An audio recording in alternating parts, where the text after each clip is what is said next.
London కాకుండా వేరే ప్లేస్లలో మనకు అథెంటిక్ ఇండియన్ ఫుడ్ దొరకడం, అది కూడా సౌత్ ఇండియన్ ఫుడ్, అది కూడా తెలుగు ఫుడ్ దొరకడం అంటే చాలా కష్టం. నేనుండే ప్లేస్లో అయితే అస్సలు దొరకదు. కానీ ఆ రోజు ఫ్రెండ్స్ అందరితో బయటకు పోయినప్పుడు ధమాకా అనే ఒక ఇండియన్ రెస్టారెంట్ దొరికితే ఓకే ఎట్లుంటుందో చూద్దామని పోయినాం. చాలాసార్లు చాలా చోట్ల ట్రై చేసి డిసప్పాయింట్ అయినాం కాబట్టి మాకు పెద్ద ఎక్స్పెక్టేషన్స్ ఏం లేకుండే. బాగా ఆకలిస్తుంది కాబట్టి స్టార్టర్స్ అవి ఇవి ఆర్డర్ చేసుకున్నాం. ఎక్స్పెక్టేషన్స్ చాలా చాలా లో ఉండే మాకు, కానీ కడుపు నింపుకుందాం అనుకున్నాం.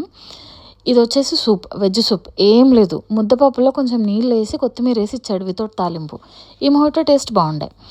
స్టార్టర్స్లో మేము ఆర్డర్ చేసుకుంది ఏంటంటే మటన్ చాప్స్, అవి చాలా టేస్ట్ బాగుండే.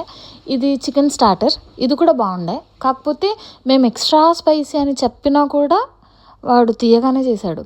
ఈ నాన్స్ ఏంటో ఎంత తీయగా ఉన్నాయో అసలు, ఆ నాన్స్ ఎందుకంత తీయగా ఉన్నాయో మనకు కూడా తెలీదు.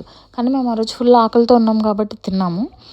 తిన్న తర్వాత మెయిన్ కోర్స్కి మేము ఏమేమి ఆర్డర్ చేసుకున్నామంటే chicken curry, chicken marag something ఏదో ఆర్డర్ చేసుకున్నాం. బాగుండే టేస్ట్. అంటే మనం ఎక్స్ట్రా స్పైసీ అన్నా కూడా వాడు తీయగానే ఇచ్చినాడు కాబట్టి ఇంకా చేసేదేం లేక తిన్నాం.